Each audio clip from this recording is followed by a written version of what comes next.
Assalamualaikum warahmatullahi wabarakatuh.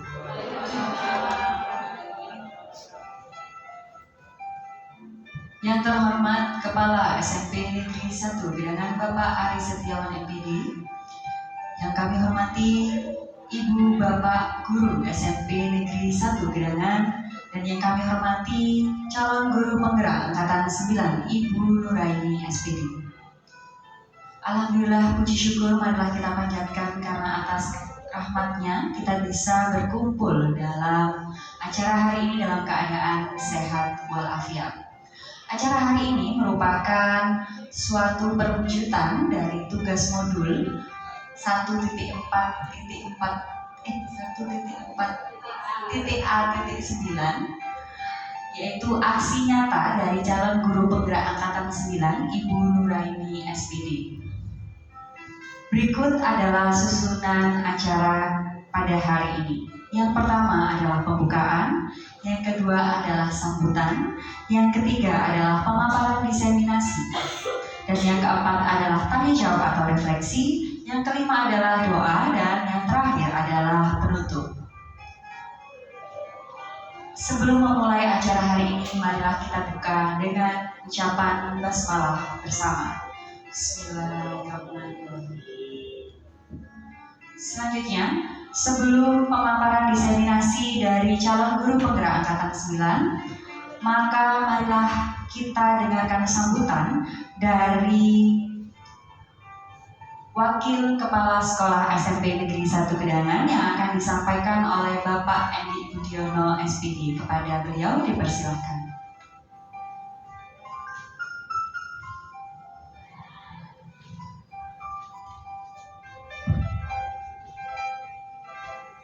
Bismillahirrahmanirrahim. Assalamualaikum warahmatullahi wabarakatuh.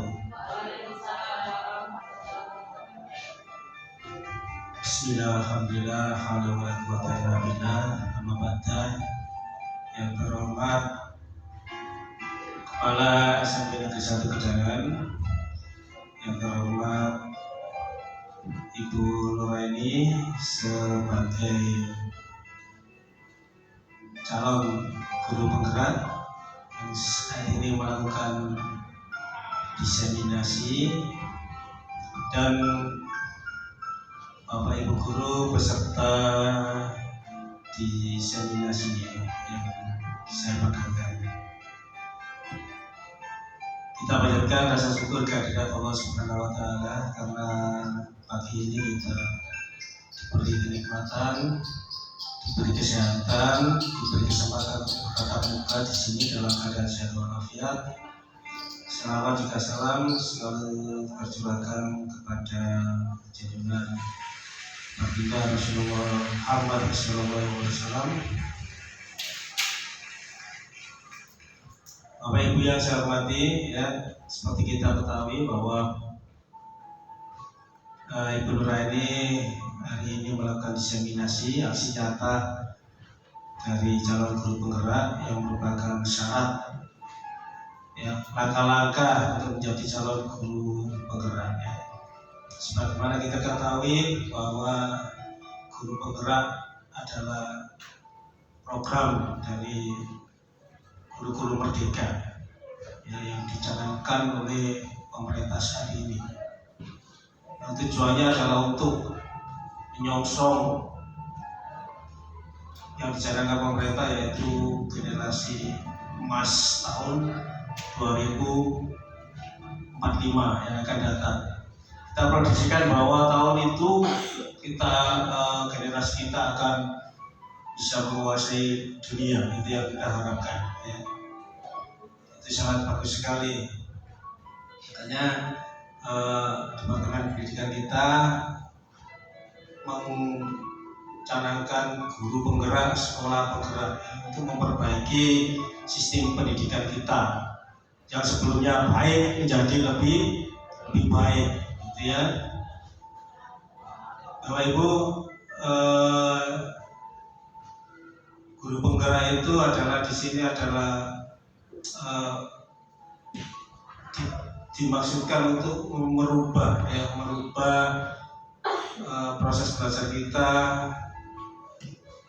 untuk lebih baik, untuk berfokus pada anak, ramah anak, ya, sayang anak, kan begitu ya. Jadi anak itu bukan objek kita, bukan objek guru. Jadi merupakan mitra kita juga, ya. Jadi mitra kita juga, kita dukung, kita motivasi, kita beri semangat untuk berbicara, semangat untuk berkreasi, gitu ya. Bapak Ibu,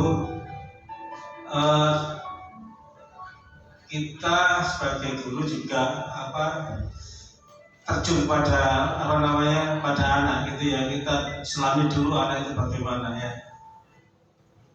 Anak selalu cenderung melanggar, pasti gitu ya. Nah, kita tanya, anaknya rambutnya gondrong bagaimana?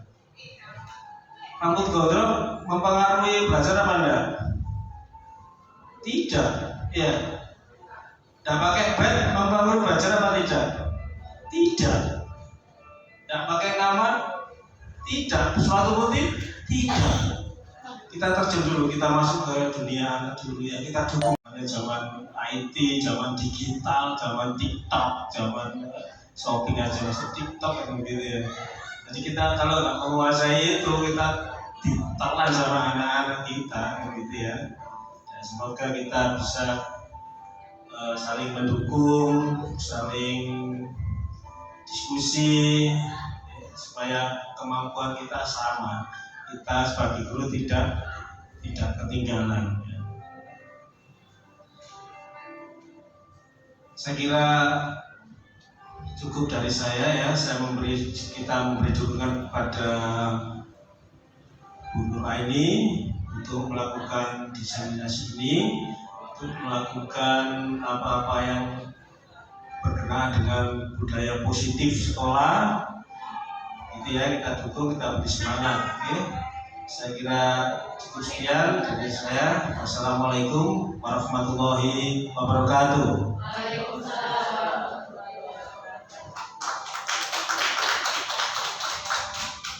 Terima kasih atas sambutan yang diberikan oleh Bapak Endi Budiono SPD. Seperti yang disampaikan oleh Bapak Endi tadi di sambutan, bahwa tidak hanya siswa saja yang belajar, tapi gurunya juga akan belajar. Maka pada kesempatan kali ini kita semua di sini sebagai pendidik akan belajar dari rekan kerja kita, yaitu Ibu Nuraini. Beliau akan menyampaikan diseminasi mengenai beberapa hal, salah satunya adalah mengenai budaya positif dan mengenai pembelajaran yang berpihak pada siswa.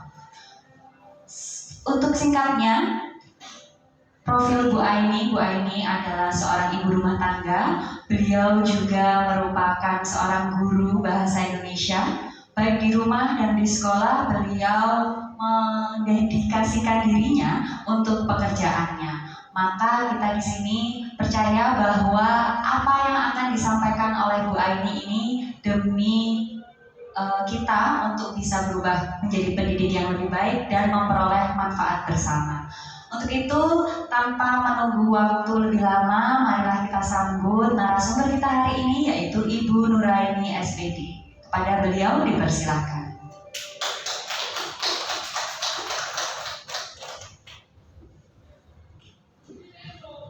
Terima kasih Bu Miftah. Assalamualaikum warahmatullahi wabarakatuh. A'udzubillahi minasyaitonirrajim. Bismillahirrahmanirrahim. Assalatu wassalamu ala asrofil anbiya'i wal mursalin Sayyidina wa maulana Muhammadin wa ala alihi wa ashabihi ajma'in, amma ba'du. Yang terhormat Bapak Kepala SMP Negeri 1 Gedangan, Bapak Ari Setiawan SPD MPD. Yang kami hormati Bapak Wakil Kepala SMP Negeri 1 Gedangan, Bapak Kesiswaan, yakni Bapak Endi Budiono SPD. beserta seluruh Bapak Ibu yang telah hadir di sini dalam keadaan yang sehat dan berbahagia.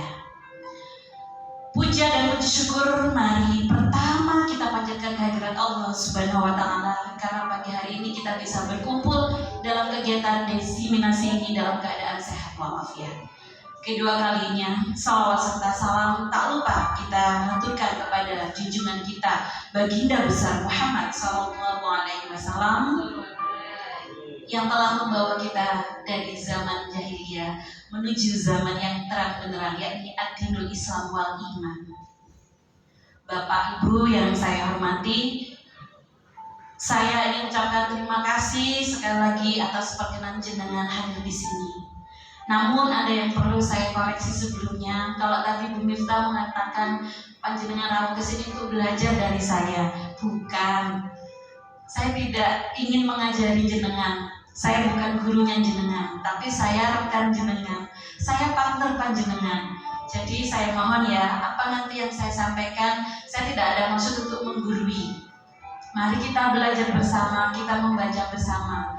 Kalau ada yang baik, mari kita lakukan bersama. Tapi jika masih ada kurangnya, mari kita berikan saran dan kritik. Karena di sini menurut saya ada yang jauh lebih senior untuk urusan guru penggerak. Di sini ada Bu Deni, ada Bu Putri Eka, dan juga ada Bu Evi. Ya, tepuk tangan untuk mereka bertiga.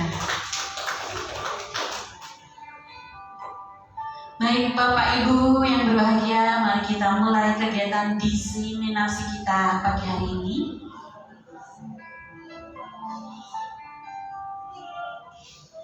Ya, ini adalah salah satu tugas yang harus saya lakukan di modul 1.4, aksi nyata yang berupa kegiatan-kegiatan positif yang ada di sekolah dan juga materi-materi yang saya dapatkan selama saya belajar di modul 1.4. Selanjutnya Pak Ida. Ya, sebelum saya paparkan diseminasi ini, jujur saya persembahkan untuk orang-orang tercinta dan juga orang-orang yang patut saya berikan ucapan terima kasih.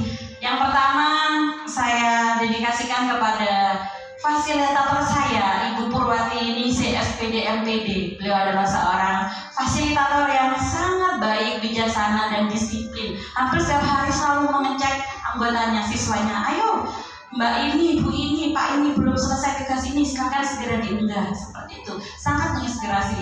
Yang kedua saya persembahkan kepada Bu Indah Nur Tarbiyah SPD. Beliau adalah PP saya.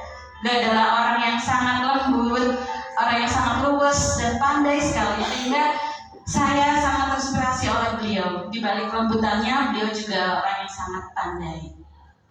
Selanjutnya saya persembahkan, saya dedikasikan kepada keluarga besar SMP Negeri 1 Gedangan. Tepuk tangan buat SMP Negeri 1 Gedangan.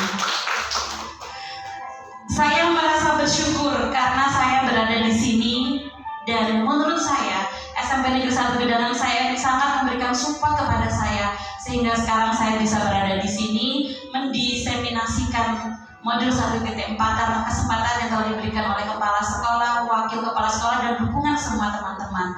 Insya Allah apa yang saya dapatkan, harapan saya ingin memberikan sesuatu yang bermanfaat buat sekolah, meskipun itu kecil.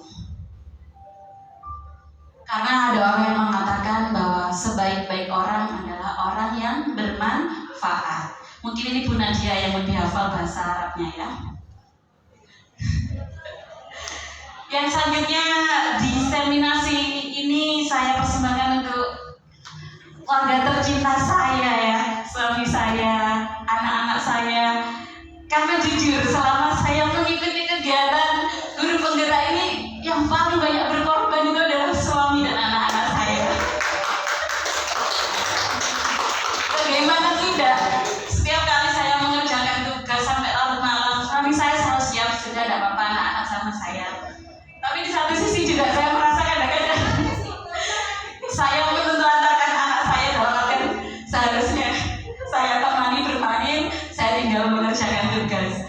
Jadi semoga apa yang saya lakukan ini bermanfaat dan bisa kelak untuk bekal keluarga saya saya, suami saya, dan anak-anak saya menjadi lebih baik lagi. Dengan di sini semakin mempererat rasa kangen dengan keluarga. Oh, seperti ini ya kalau jarang ketemu, jarang kumpul. Akhirnya menumbuhkan rasa cinta dan kangen yang makin tinggi. Ya, seperti itu Bapak Ibu, agak sedikit guyon ya. Kita di sini santai saja. Lanjut, Pak Ibu. Baik, pada hari ini Sabtu 21 Oktober 2023, tepatnya di SMP Negeri 1 Gedangan, saya mohon izin ingin mengimbaskan materi saya selama di modul 1, mulai dari 1.1 sampai 1.4, antara lain tentang paradigma belajar, yang kedua disiplin positif, yang ketiga motivasi perilaku, yang kelima kebutuhan dasar manusia, yang keempat 5 kebutuhan dasar manusia, yang kelima posisi kontrol restitusi, yang keenam keyakinan kelas, dan yang ketujuh segitiga restitusi. Selanjutnya Pak. Iya, baik. Sebelum materinya dimulai, ini ada pertanyaan pemantik ya, bagaimana kira-kira pemahaman panjenengan sebelum nanti saya memaparkan materi. Pertanyaannya adalah setuju ataukah tidak setuju. Nanti kalau panjenengan setuju, panjenengan angkat kertas warna pink. Kalau panjenengan tidak setuju, panjenengan angkat kertas warna kuning. Saya ulangi ya.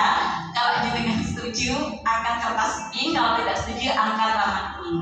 Yang pertama, kalau menurut jenengan ya, hukuman itu dapat mendisiplinkan siswa. Setuju apa tidak? Kuning tidak setuju, yang pink setuju. Baik. Tadi Bu Anis mengatakan tidak setuju.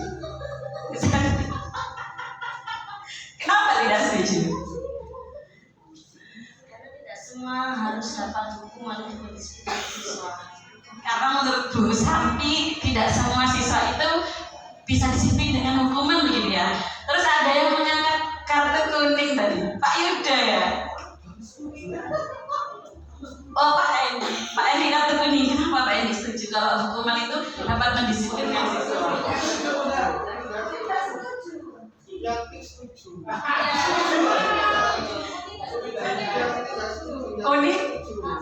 Kuning tidak setuju. Pink setuju. Ya, kenapa Pak Endi tidak setuju? Kata hukuman itu kok kayaknya negatif ya. Orang dihukum itu kayaknya melakukan pelanggaran, wah dihukum gitu ya. Jadi kita buang saja itu hukuman, kata hukuman. Saya dihukum gitu. Kalau Pak saya tadi dihukum gitu, harusnya diberi apa ya, pembinaan kan gitu. Tapi juga bisa hukuman. Kalau hukuman jangan kata hukuman lah, aku dihukum. Tapi sekarang hukuman itu bisa yang tidak boleh fisik ya. Jadi misalnya buat puisi atau apa yang sebanding dengan negaranya. Tapi yang jelas saya tidak setuju kata hukuman gitu ya. Terima kasih. Terima kasih. Jadi ada dua pendapat ya. Nanti setelah saya materi kita lihat pemikirannya berubah apakah konsisten ya. Lanjut untuk soal nomor 2. Hukuman positif seperti membaca dan membersihkan halaman dapat mendisiplinkan siswa. Yang setuju angkat kertas pink. Yang tidak setuju angkat kertas kuning. Saya ulangi ya. Hukuman positif seperti membaca dan membersihkan halaman depan dapat mendisiplinkan siswa. Yang setuju angkat kertas pink, yang tidak setuju angkat kertas kuning. Ya, Pak Iwan setuju, katanya kalau membaca itu bisa mendisiplinkan. Kenapa? Ya, terima kasih. Saya setuju karena dengan membaca maupun membersihkan halaman, maka anak tersebut memiliki manfaatnya. Jadi selain dia itu mungkin ini hukuman ya, hukuman apa lagi ya? Hukuman itu juga bermanfaat bagi siswa seperti itu, Bu. Terima kasih. Kita berpindah ke Ibu cantik ini ya. Tadi Bu Mari saya angkat kertas kuning. Bagaimana pendapatnya Mbak? Terima kasih Bu Eni. Kalau menurut saya membaca atau mungkin itu membersihkan halaman itu bukan sebuah hukuman, itu sebuah kewajiban. Jadi kalau kita seharusnya anak-anak itu dibudayakan sedari kecil untuk membaca tanpa disebut-sebut sebagai hukuman positif. Mungkin hukuman positif bisa untuk lain, seperti juga membersihkan halaman itu kita harus membudayakan ya. Kalau menurut saya budayakan bersih baik di halaman atau dimanapun. Terima kasih. Gitu. Terima kasih jawaban Bapak Ibu semuanya sangat luar biasa ya. Kita lanjut ke pertanyaan terakhir nomor 3. Memberi penghargaan dapat meningkatkan motivasi belajar. Yo, Bapak Ibu setuju apa tidak kata-kata ini? Yang setuju angkat kertas pink. Yang tidak setuju angkat kertas kuning ya. Ini sudah Bu Talita ini. Kenapa Bu Talita setuju? Memberi penghargaan dapat meningkatkan motivasi belajar. Kalau kita memberikan penghargaan ke anak-anak itu, anak-anak akan merasa senang. Nah, dengan rasa senang itu, sepertinya dia akan berusaha untuk, aku tak belajar, aku akan belajar supaya nanti di kesempatan selanjutnya akan dapat penghargaan itu. Terima kasih pendapatnya Bu Talita. Sekarang kita compare ya. Kita bandingkan dengan yang mengangkat kartu kuning. Bagaimana kalau komparasinya itu pasangannya sendiri ya?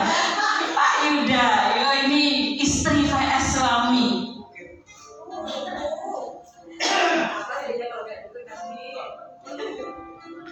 Baik, terima kasih atas kesempatan yang telah diberikan. Ya, bagi saya penghargaan bukannya malah akan meningkatkan motivasi belajar, malah itu akan menurunkan motivasi belajarnya. Kenapa seperti itu? Contoh ini, saya sama guru matematika saya yang namanya Bu Putri Eka Sari itu dipanggil ke depan. Ayo, kerjakan persamaan linear 2 variabel. Gitu. Nah, ternyata saya bisa menyelesaikan dengan sempurna walaupun itu tidak mungkin. Nah, akhirnya di situ Bu Putri mengatakan, ya sudah, nanti yang bisa dapat kupon 2.000. Dan akhirnya saya mikir, kemampuanku hanya dihargai 2.000. Males. Kalau sepatu sport station mungkin bisa dipertimbangkan. Jadi kalau menurut saya bukannya itu malah penghargaan yang seperti itu malah kok di mata saya malah jadi hukuman seperti ini. Jadi terkadang memang ada mungkin untuk anak SD hal itu masih bisa berjalan, tapi untuk di SMP sampai jenjang selanjutnya sepertinya hal itu masih kurang efektif dan sebenarnya saya alangkah lebih baiknya penghargaan yang kita berikan itu dengan bentuk non-verbal. Jadi cukup good job, apresiasi seperti itu. Alhamdulillah ya. Ini kebetulan Bu Talita sama Pak Yuda beda pendapat. Tapi nanti kalau sudah sampai rumah rukun lagi ya. Di sini saja berbeda pendapatnya. Ya, terima kasih atas pendapatnya. Selanjutnya Pak Yuda. Iya, ya. Yang pertama tentang paradigma belajar sesuai pelajar Pancasila, Bapak Ibu ya. Jadi seperti yang kita ketahui tadi sempat disampaikan oleh Pak Edi di awal pembelajaran bahwa pemerintah sekarang tengah menggaungkan program pembelajaran yang berbasis profil pelajar Pancasila yang kita terapkan dalam kegiatan P5 dan alhamdulillah di SMP Negeri 1 Bidangan sudah melakukan itu. Apa tujuannya? Seperti yang kita tahu, yang pertama terdiri diri dari beriman dan bertakwa kepada Tuhan. Yang kedua mandiri, yang ketiga bernalar kritis, yang keempat kreatif, yang kelima gotong royong dan berkebinekaan global. Nah, semua ini sudah terjawantahkan dalam kegiatan yang saya foto di sini ya. Misalnya ada kegiatan Jumat Berkah, ada kegiatan sholat jamaah, itu mewakili kegiatan-kegiatan yang beriman dan bertakwa. Mandiri, anak-anak ada proses belajar menyelesaikan tugas, bernalar kritis, mereka kreatif. Dari contohnya di sini ada daur ulang sampah ya, ada kegiatan pemilu raya yang kemarin baru saja kita laksanakan di kelas 7. Terus ada kegiatan gotong royong dan kegiatan belajar berkelompok, itu menunjukkan kegiatan yang bergotong royong. Dan berkebinekaan global karena mereka juga memiliki kreasi-kreasi pengetahuan-pengetahuan yang juga melibatkan kemampuan IT, seperti contohnya di sana pembuatan kotak suara yang menggunakan Canva dan lain sebagainya. Jadi saya rasa untuk paradigma belajar sesuai dengan profil pelajar Pancasila di sekolah kita sudah ada, tinggal kita tingkatkan lagi agar lebih efektif dan menarik buat anak-anak. Selanjutnya,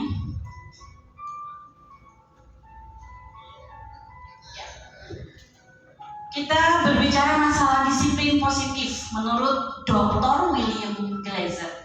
Selama ini mungkin kita berpikir bahwa disiplin itu yang penting datang tepat waktu, tidak pernah terlambat. Ternyata tidak sesimpel itu makna disiplin. Disiplin di sini yang dimaksud adalah merupakan sistem kontrol diri.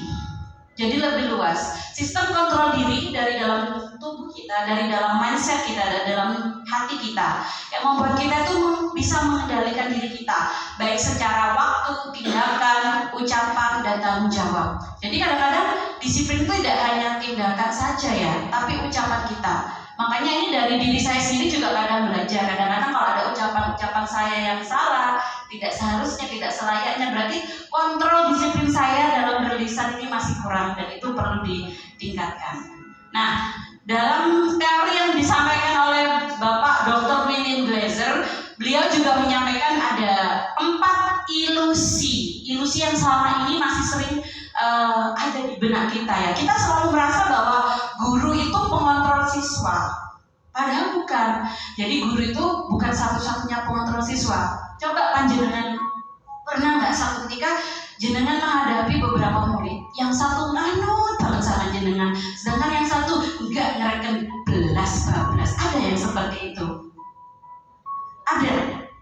Ini buktinya bahwa bukan jenengan, bukan guru kontrol utama siswa, tapi dari disiplin siswa itu sendiri. Yang kedua, ilusi kritik membuat orang merasa bersalah. Pernah nggak jenengan ketemu teman atau ketemu murid, setelah panjenengan kritik ternyata tetap tidak berubah?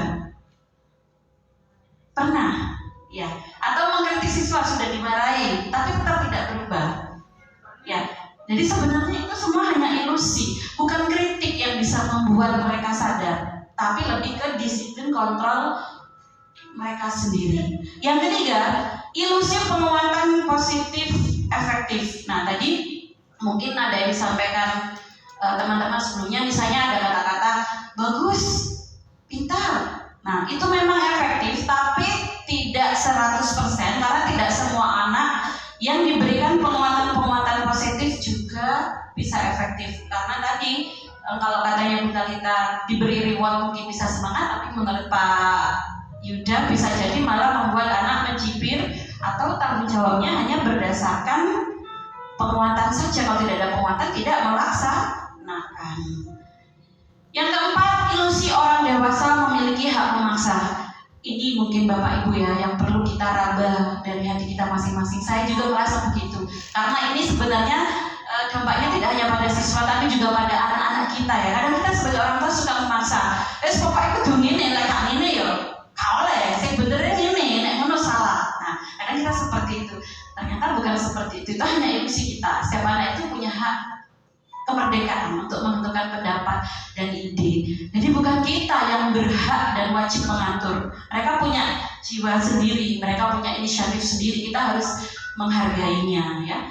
Kita hanya berwajib untuk menuntun mereka menemukan jati diri mereka yang lebih baik. Seperti itu. Selanjutnya Pak Yuda. Lantas Bu, tadi kita sudah membahas masalah disiplin. Bagaimana cara meningkatkan disiplin positif dalam diri kita? Jadi kalau kita pelajari lebih dalam, untuk menciptakan suatu disiplin itu perlu suatu motivasi. Dan motivasi itu perlu kita ketahui ada dua macam ya Bapak Ibu. Ada motivasi ekstrinsik dan motivasi intrinsik. Kalau motivasi ekstrinsik itu berarti daya dorong yang berasal dari dalam diri kita, mungkin dipengaruhi oleh orang lain atau lingkungan. Sedangkan kalau motivasi intrinsik itu adalah motivasi atau daya dukung yang tumbuh dari dalam diri kita, dari hati kita sendiri. Contohnya ya, yang ekstrinsik. Seseorang akan melakukan sesuatu karena dia takut atau menghindari hukuman dan ketidaknyamanan. Misalnya, ada anak, kenapa kamu kok lari-lari berangkat ke sekolah? Kok dikanjeni laung sampai Pak Alang kayak som lebu, kok dipas ngadep kalau lebu kelas. Nah, berarti dia sebenarnya motivasinya karena takut dihukum, bukan karena kesadaran. Yang kedua, mendapatkan imbalan. Misalnya ada siswa, kenapa kamu kok berani sekali maju tampil? Iya, biasanya kalau sama Pak X, kalau saya sudah maju nanti saya dikasih uang buat beli bakso. Nah, kalau ada siswa yang seperti itu berarti dia motivasinya masih dari luar, bukan karena keinginannya sendiri, masih karena iming-iming imbalan. Yang ketiga, ini yang perlu kita tanamkan ke anak-anak dan semoga kita juga memilikinya, motivasi intrinsik, yaitu menjadi orang yang mereka inginkan dan menghargai diri sendiri. Jadi kalau mereka sudah punya pikiran, saya nggak boleh telat, saya jangan sampai telat. Kenapa? Saya bisa diberi kesempatan bersekolah saja sudah alhamdulillah. Orang tua saya bekerja keras untuk saya, kenapa saya harus telat? 5 menit yang saya tinggal untuk tidak masuk ke sekolah sama dengan saya menyia-nyiakan pengorbanan orang tua saya. Nah, kalau sudah ada anak yang punya hati seperti itu, mengerjakan sesuatu lillahi ta'ala, bukan hanya karena gurunya, bukan karena apapun, tapi niatnya tulus dari hatinya. Nah, itulah yang disebut sebagai motivasi intrinsik. Nah, kita perlu mencari tahu dan menggali itu sehingga bisa muncul di setiap pribadi anak. Yang selanjutnya, lanjut, bagaimanakah caranya guru untuk meningkatkan motivasi-motivasi pada siswa? Nah, di sini ternyata ada 3 jenis perilaku guru ya dalam menuntun motivasi siswa. Yang pertama ada yang disebut sebagai hukuman, konsekuensi, dan restitusi. Baik, apa bedanya antara hukuman, konsekuensi, dan restitusi? Jika kita berbicara hukuman ya, maka hukuman itu sifatnya tidak terencana, tiba-tiba, hanya satu arah, dan biasanya berupa hukuman fisik maupun psikis. Kenapa saya mengatakan begini? Apunten, mungkin di antara kita, atau mungkin saya juga pernah ya, tiba-tiba menghukum anak sekehendak hati kita, tanpa kita mengkomunikasikan dulu terhadap anak. Kamu nggak kerjakan tugas, silakan kamu keluar, atau silakan kamu lari keliling lapangan 10 kali. Padahal sebelumnya tidak ada perjanjian seperti itu. Itu yang disebut sebagai memberi hukuman, karena sifatnya hanya satu arah dari guru itu sendiri, tanpa mendapatkan pembelaan dari anak, tanpa bertanya apa alasannya, dan tanpa ada persetujuan secara komunal. Itu disebut sebagai hukuman. Yang selanjutnya konsekuensi. Ini tingkatannya lebih tinggi sedikit dari hukuman. Tadi kalau hukuman itu hanya satu arah, gurunya saja yang menghendaki tanpa persetujuan siswa. Kalau konsekuensi ini ada 2 arah. Jadi guru pertama memberikan perjanjian dengan anak, nanti kalau kamu tidak mengerjakan tugas kamu akan seperti ini. Itu disebut sebagai konsekuensi. Tapi tetap anak merasa tidak nyaman. Kenapa? Karena dia merasa dipantau, dikontrol. Jadi apa yang dia kerjakan itu hanya karena setengah takut, ya. Seperti itu. Sikap guru yang seperti ini biasanya guru yang selalu memonitor. Jadi anak itu dilihat terus, didikte terus maunya dia. Benar, anak di luar nampaknya ikut, tapi sebenarnya dia tidak sepenuh hati. Yang terakhir, ini yang kita harapkan bisa tumbuh di anak-anak, yakni restitusi. Restitusi adalah proses menciptakan suasana bagi murid untuk memperbaiki kesalahan. Pada proses ini biasanya terjadi kolaborasi yang mengajarkan anak untuk mencari solusi sendiri. Jadi kalau restitusi ini Bapak Ibu guru mengajak siswa berdialog, mencari tahu kenapa kamu melakukan seperti ini, apa alasannya. Lalu konsekuensinya ke depan bagaimana? Apa yang akan kamu lakukan? Menggali lebih jauh dan lebih dalam dari siswa. Setelah anak yakin ada perjanjian yang bagus, mari dilaksanakan bersama dan berjanji tidak mengulangi. Jadi ini benar-benar dari anak, bukan guru yang memunculkan, tapi siswa yang punya inisiatif. Dan itu akan melekat pada hati siswa, dan dengan ikhlas insya Allah anak akan melaksanakan. Yang selanjutnya, nah ini kadang-kadang sering kita lupakan. Kita seenaknya menghukum anak, kita seenaknya menjasuh anak ini nakal, oh anak ini tingkai gak bisa diatur, anak ini gak punya tata krama. Padahal kita tidak tahu sebenarnya hal itu terjadi karena masalah yang ada di rumah atau di lingkungan mereka. Oleh karena itu sebagai seorang guru kita perlu mempunyai ilmu psikologi dan juga ilmu IPS nih kalau menurut saya ya, mengetahui 5 dasar kebutuhan manusia atau 5 dasar kebutuhan siswa. Yang pertama di sini adalah kebutuhan bertahan hidup. Apa itu kebutuhan bertahan hidup? Yaitu kebutuhan agar tercukupi makan, minum, tempat tinggal, kesehatan, dan keamanan. Kalau anak-anak dari rumah saja nyun sewu mungkin ya, untuk makan, minum, tempat tinggal, kesehatan saja kurang, mungkin mereka tidak bisa fokus di sekolah. Nyun sewu kalau tidak salah itu saya juga pernah dapat cerita dari Bu Parisa untuk siswanya bernama Rizky ya Bu ya. Ya seperti itu kondisinya. Jadi kadang-kadang guru menyalahkan, oh si Rizky ini nakal, dablek gak mereka, tapi dari sisi kita juga perlu prihatin hati kita bagaimana kondisi keluarganya. Jadi anak seperti itu kadang butuh perhatian, butuh sesuatu yang mereka tidak didapat di rumah. Yang kedua, rasa diterima, dipedulikan, berbagi, kerja sama kelompok. Hampir di setiap kelas mungkin ada ya anak yang misalnya sendirian di pojok, ya nggak mau kalau ikut kerja kelompok, atau ada anak yang mungkin gimana ya, diajak main, diajak kemana-mana nggak mau, sendiri main HP. Nyun sewu mungkin kita pernah tahu Ziba ya, Mbak Ziba ya, seperti itu ya. Mungkin dia salah satu karakter yang seperti itu, introvert. Jadi kita tidak bisa menyamakan Mbak Ziba dengan anak-anak yang lain. Kita harus tahu latar belakangnya. Memang dia anak introvert, misalnya seperti itu. Yang ketiga adalah rasa kebebasan ya.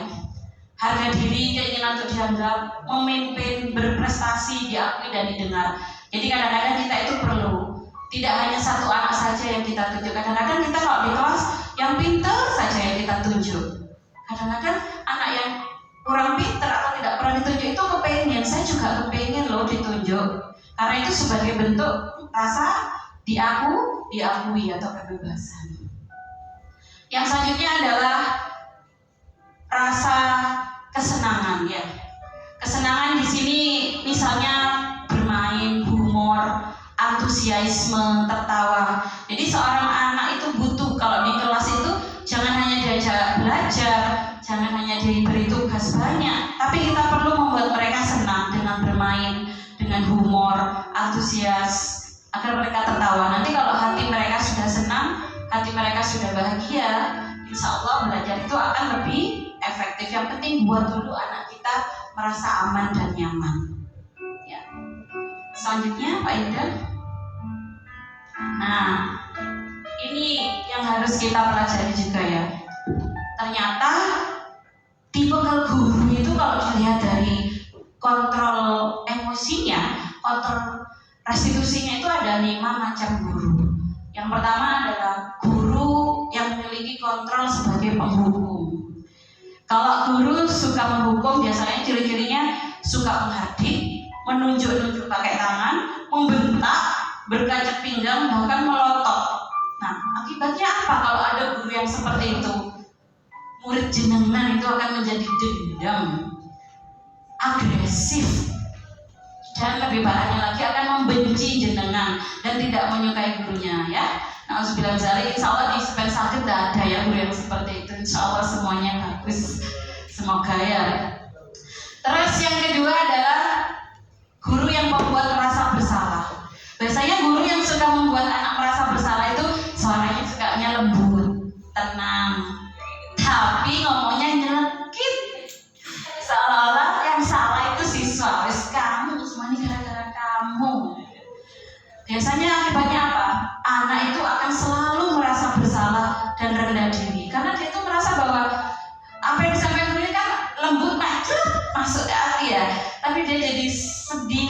aduh aku sih salah gara-gara aku ini. Nah seperti itu. Yang ketiga, posisi teman. Biasanya kalau yang jadi posisi teman ini suaranya ramah, suka bersenda gurau, hai halo ya. Tapi akibatnya ada sedikit sisi negatifnya. Nanti anak-anak yang sudah cocok sama guru tersebut akan bergantung pada guru itu saja. Jadi dia karena terlalu nyaman sama guru itu, ya sudah dia hanya mendengarkan guru itu, yang lain no, misalnya seperti itu. Dan akibatnya anak nanti kurang mandiri karena terlalu bergantung pada guru yang dianggap sebagai teman tersebut. Yang keempat, guru bertindak sebagai pengawas. Biasanya suaranya datar. Tercipta identitas yang positif karena anak-anak merasa benar-benar dipantau dan diberikan asupan positif. Tapi akibatnya mulut akan menghitung konsekuensi tanpa membajikan. Oh katanya Bu Guru kemarin harus gini, berarti aku harus ini. Katanya Pak Guru kalau nggak gini aku begini. Dia manut, dia disiplin, tapi perlu perhitungan. Dan anak tumbuh dengan tidak sepenuhnya mandiri. Yang terakhir yang diharapkan dari Bapak Ibu Guru, mungkin sulit kita ada di posisi ini, tapi kita mari belajar bersama, yakni posisi manajer. Suaranya netral, tidak tinggi, tidak rendah, jelas di telinga anak ya. Mengajukan pertanyaan bimbing murid, kenapa seperti itu? Apa alasannya? Jadi tidak langsung mendikte, menjudge siswa, kita giring. Selanjutnya, dengan seperti ini, anak akan menjadi percaya diri, mandiri, dan bisa menyelesaikan masalah. Ingat katanya Pak Aris ya, bukan memecahkan masalah, tapi menyelesaikan masalah. Karena kalau memecahkan masalah berarti masalahnya makin banyak. Jadi anak yang bisa menyelesaikan masalah. Nah, nanti setelah ini monggo Bapak Ibu di hatinya pasti menjawab, tuh aku berarti posisi 1, aku posisi 2, 3. Mungkin ada yang seperti itu ya. Ada yang sudah merasa di posisi 5 Bapak Ibu. Pak Fatur, alhamdulillah. Di posisi 5 Pak Fatur. Enggak Bu, tak masalah kesalahan anak ya, masalah mengingatkan anak.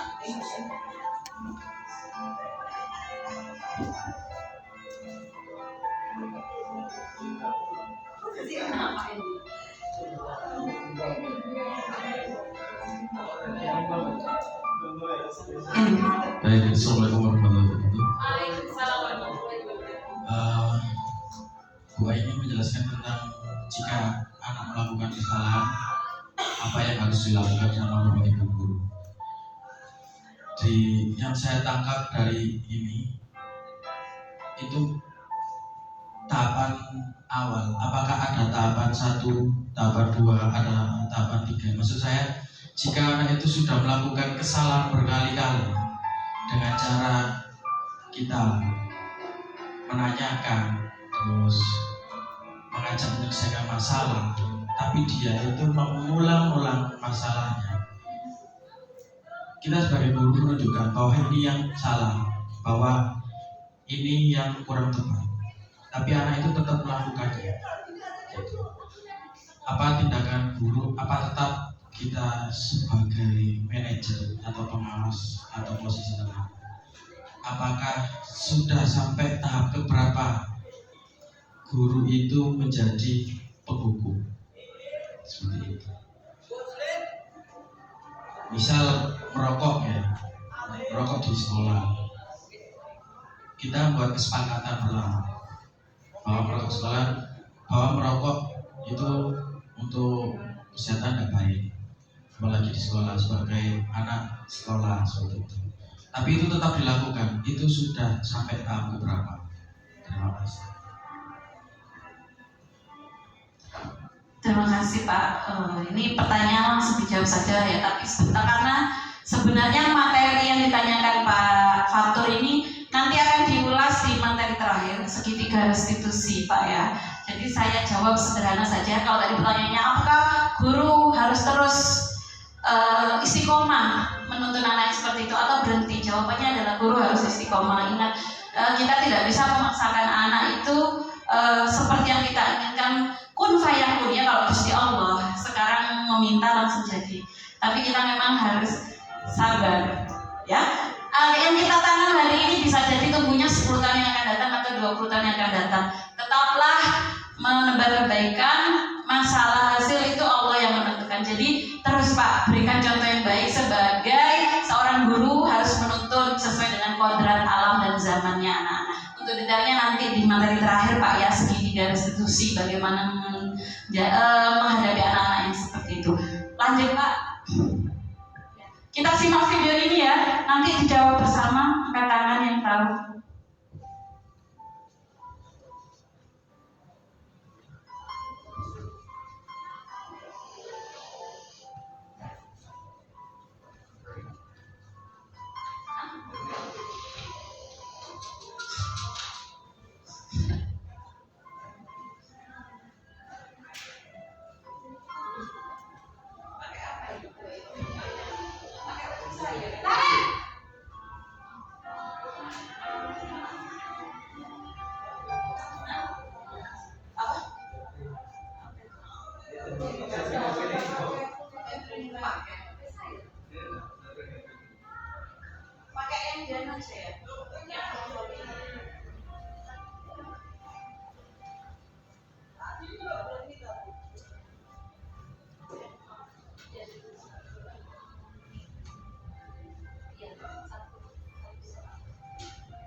Saja ya.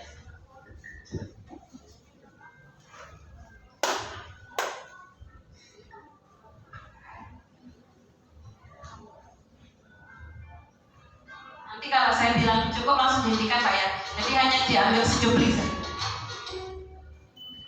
Salam bahagia Ibu dan Bapak guru hebat. Dalam Ibu.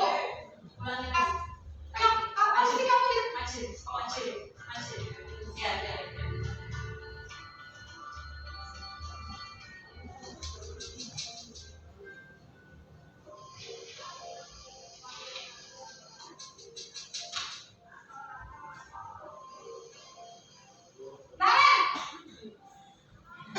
Sini kamu.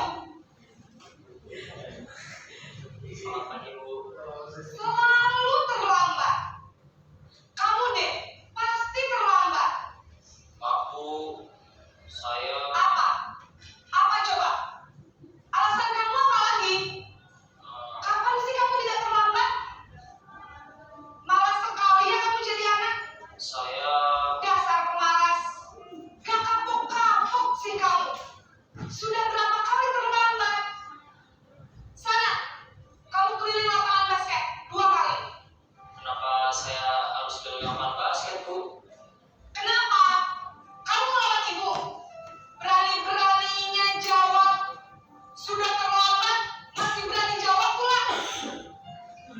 Sekarang, keliling lapangan basket 5 kali sekalian. Biar kapok. Cepat. Pergi sana ke lapangan basket. Ya, cukup. Ya, jadi di video tadi gurunya memposisikan diri sebagai penghukum. Ciri-cirinya apa? Tidak memberi kesempatan pada muridnya untuk menjawab, mendahulukan amarahnya. Anak mau ngomong langsung disekat. Nah, maka semoga kita belajar menjadi guru untuk tidak menjadi posisi penghukum. Bagaimanakah posisi yang baik adalah sebagai manajer. Yang selanjutnya Pak, yang tadi tapi yang terakhir. Iya, lanjut. Terus. Apa coba?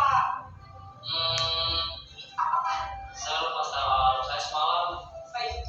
guru akan dengan disiplin yang positif. Lanjut sebelum lagi. Ya ini. Masuknya jam 7. Next. Tunjukkan bahasa Lagi. Setelah ini. wajahnya. Ya setelah ini. Kurang. Maju. Apakah kalian meyakini prinsip saya? Kata saya. Maju Pak. Maju. Kata saya. Maju. Saya, Mak. Maju. Maju. Mundur. Kiri. Lagi. Saya lupa salam. Selamat pagi Bu. Ya ini. Kita lihat bedanya ya, bagaimana seorang manajer. Selamat pagi Naren. Maaf Bu, saya terlambat. Iya, sekolah masuknya jam 7, sekarang sudah jam 7.20. Jadi sekarang bagaimana ini Naren? Maaf Bu, saya lupa salam saya semalam. Baiklah, menurut kamu, keyakinan sekolah yang mana yang perlu kamu tingkatkan? Menghargai diri sendiri dan orang lain mungkin ya Bu. Setuju. Jadi, apakah Naren meyakini prinsip saling menghormati tersebut? Iya Bu, saya meyakininya. Apakah Naren bersedia memperbaiki masalah keterlambatan ini? Bersedia Bu. Bagaimana kamu akan perbaiki masalah keterlambatan ini? Saya akan coba untuk tidak lupa menyetel alarm saya Bu.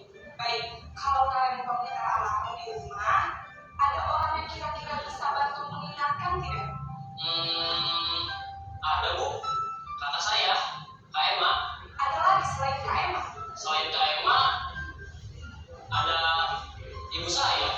Baik, jadi yang mengingatkan Naren adalah Kak Emma dan ibu kamu ya? Kira-kira akan mulai start alarm kapan nih Naren? Setelah pulang sekolah, akan segera saya lakukan. Baik, jadi Naren akan setel alarm untuk bangun besok pagi dan akan diingatkan oleh kakak dan ibunda Naren ya. Ada lagi yang mungkin perlu dilakukan Naren agar tidak terlambat bangun lagi? Tidak ada Bu.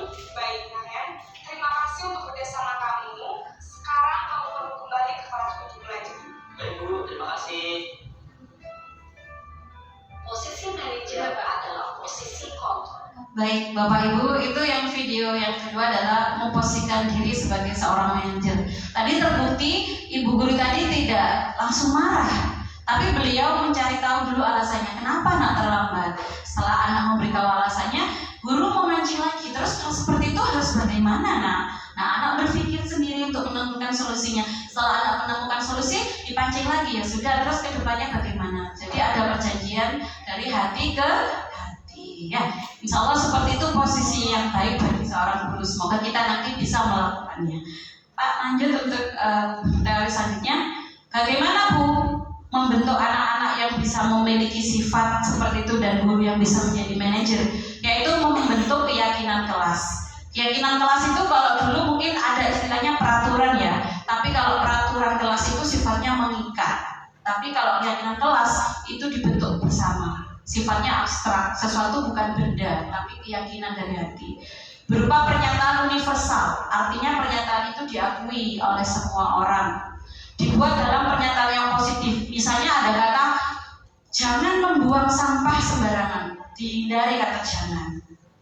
Diubah dari positif menjadi membuang sampah di tempat sampah. Jadi buat keyakinan kelas yang baik seperti itu. Terus sedikit saja ada kendalinya. Jadi membuat keyakinan kelas juga.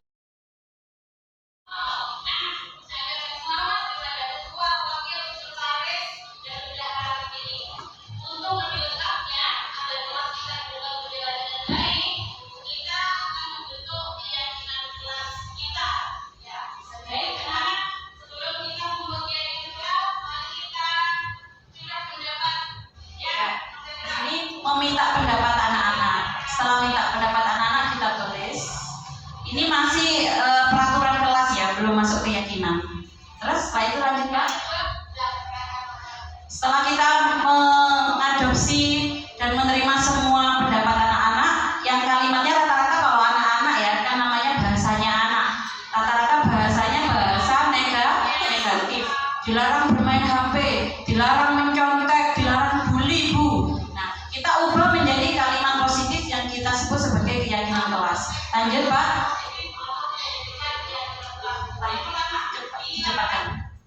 Nah, ini prosesnya. Setelah sudah masuk pendapat anak-anak yang kalimatnya negatif, kita ubah menjadi kalimat positif. Lalu setelah kita membuat kalimat positif, kita simpulkan. Lanjut Pak. Lanjut. Nah,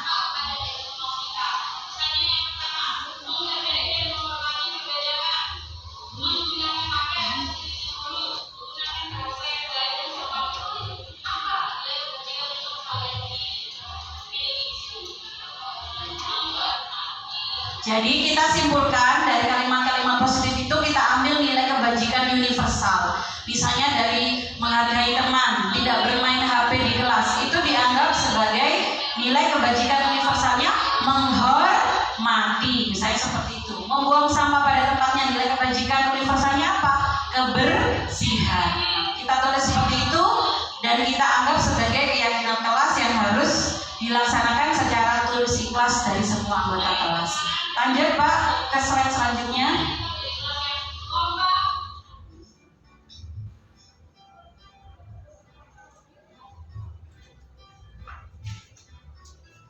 Slide selanjutnya.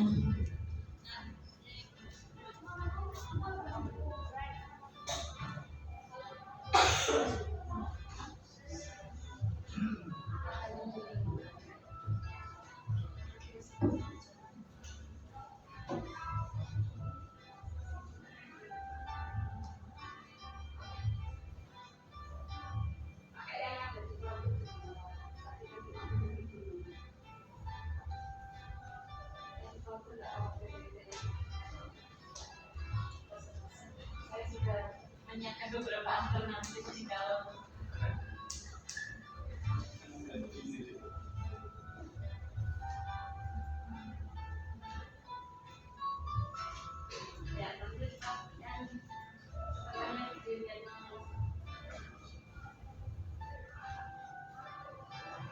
Ya, baik. Materi yang terakhir ini terkait dengan pertanyaannya Pak Fatur tadi. Wah, mana ini Bapaknya?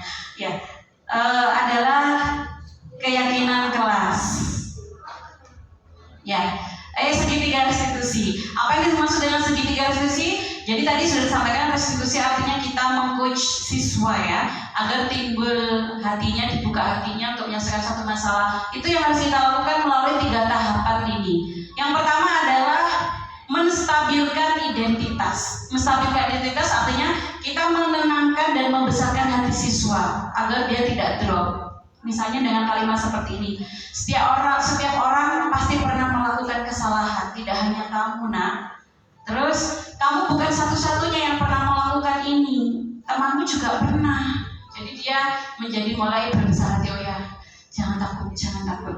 Terus yang kedua adalah validasi kebutuhan. Validasi kebutuhan ini kita menggali apa sebenarnya latar belakang masalahnya. Misalnya, kamu tentu punya alasan mengapa melakukan hal itu. Jadi tetap kita cari tahu apa alasannya.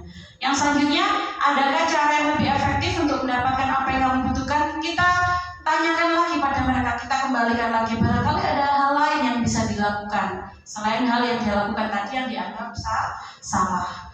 Yang terakhir, menanyakan keyakinan. Nah, puncaknya di sini. Setelah mereka sudah mengaku itu salah, itu tidak benar, harusnya begini, kita buat keyakinan sama seperti perjanjian. Kalau begitu nanti ke depannya bagaimana?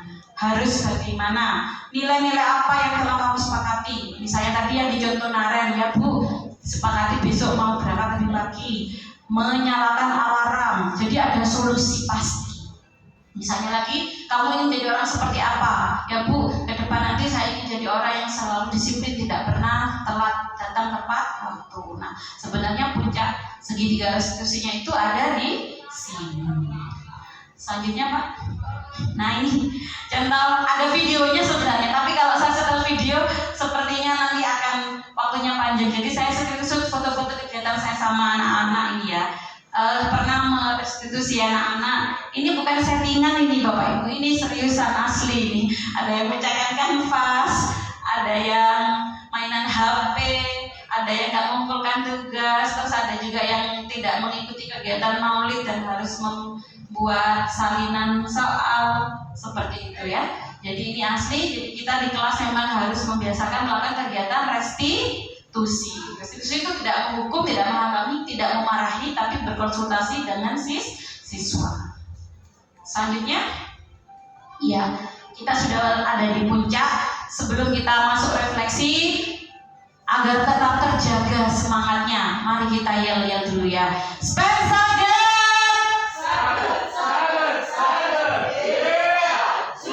Ya, tepuk tangan buat peserta diseminasi. Ya, untuk refleksi kita yang pertama ya,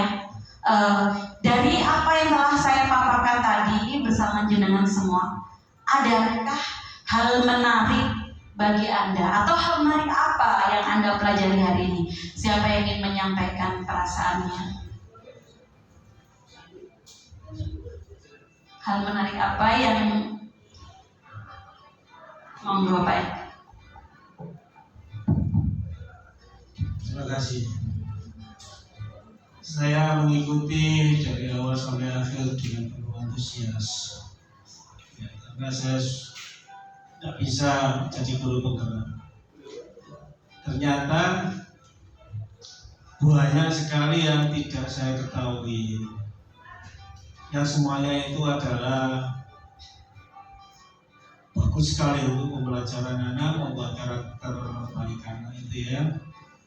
Hukuman gitu ya. Meskipun saya tidak sering menghukum, tapi pernah. Ya, itu ilmu yang baru buat saya, buat saya itu ya. Kemudian ilmu restitusi itu saya juga tidak mengerti. Jadi sekarang saya mengerti. Itu yang menarik bagi saya. Ya, ini saja yang sahabat saya sampaikan. Terima kasih. Terima kasih Pak Endi. Untuk selanjutnya yang kedua, nah ini nggak apa-apa ya, dijawab jujur saja Bapak Ibu ya. Posisi kontrol apa yang sebenarnya sekarang biasa jenengan lakukan? Siapa yang mau menyampaikan pendapatnya? Ya Bu Parisa. Terima kasih Bu Eni. Setelah mengikuti kegiatan ini, saya senang karena ada ilmu baru yang selama ini saya tidak tahu. Walaupun ini jujur saja ya, saya tidak hampir tidak pernah ya memarahi anak dengan menegur anak dengan seperti video tadi yang pertama yang seperti itu. Walaupun di kelas saya ini spesial, ada yang spesial beberapa. Terus yang posisi kontrol apa yang Anda biasa lakukan? Ini saya semua melakukan itu menanyakan latar belakang dan lainnya sebelum saya menegur. Tetapi begini, kadang satu kali seperti itu, besok ya seperti itu lagi. Tapi ada juga mungkin macamnya.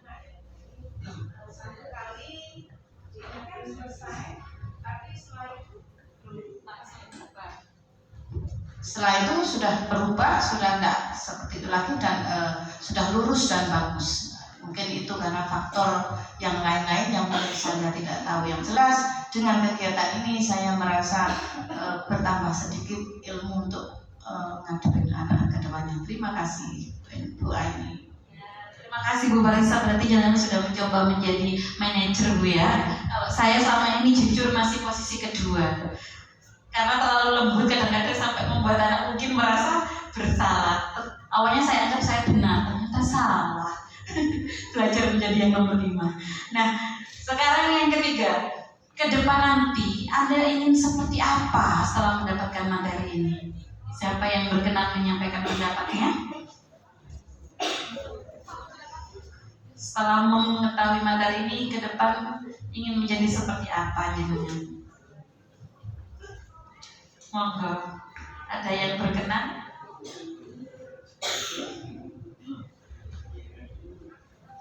Ya, Bu Putri. Oke, terima kasih Bu Aini. Mungkin kedepannya nanti ingin menjadi seperti apa. Jadi setelah yang jenengan diseminasikan tadi memang banyak sekali hal-hal yang sepertinya harus seperti ini, nah gitu kan. Apalagi ketika menangani peserta didik kita harus menggunakan segitiga restitusi. Nah mungkin seluruh warga SMP Negeri 1 Gedangan, mungkin mari kita belajar bersama-sama untuk menjadi guru yang di posisi manajer, kemudian bisa menerapkan segitiga restitusi. Dengan hal-hal seperti itu nanti akan menciptakan lingkungan sekolah yang positif dan menyenangkan bagi peserta didik seperti itu. Terima kasih. Assalamualaikum warahmatullahi wabarakatuh. Waalaikumsalam warahmatullahi wabarakatuh. Kita amin ya apa yang disampaikan oleh Bu Putri tadi, luar biasa impiannya. Nah, selanjutnya, baik Bapak Ibu, telah usai kegiatan kegiatan diseminasi saya hari ini. Terima kasih panjenengan sudah berkenan mendengarkan saya ya, meskipun ngalor ngidul, semoga ada yang bermanfaat meskipun sedikit. Amin. Saya minta maaf ya jika ada ucapan saya atau sikap saya yang kurang berkenan. Saya akhiri, nanti akan diambil alih oleh MC saya yang cantik dan baik ini ya. Terima kasih. Kenapa? Senam nggak di sini Pak senamnya. Terima kasih. Wassalamualaikum warahmatullahi wabarakatuh.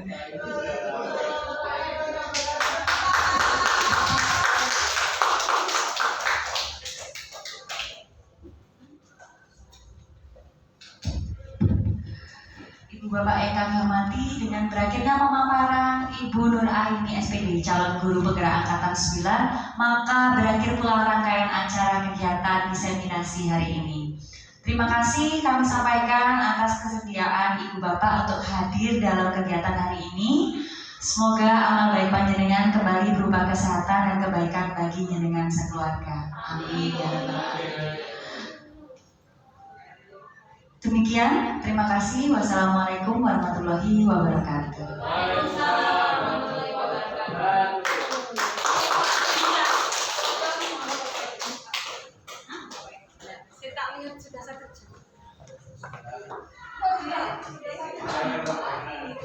Kok 13 menit?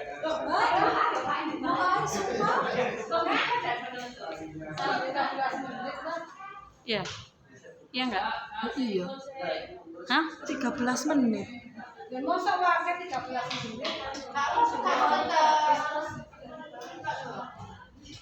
Ini dimatikan tak? Iya Bapak Fadri. Tadi ada telepon tadi loh, ada telepon masuk. Ngomong misalnya ada telepon. Nah iya mungkin kepotong. Sebelumnya ada sebelumnya Pak iya. Iya Bapak. Kok wedi ya? Kita stop saya. Iya, iya.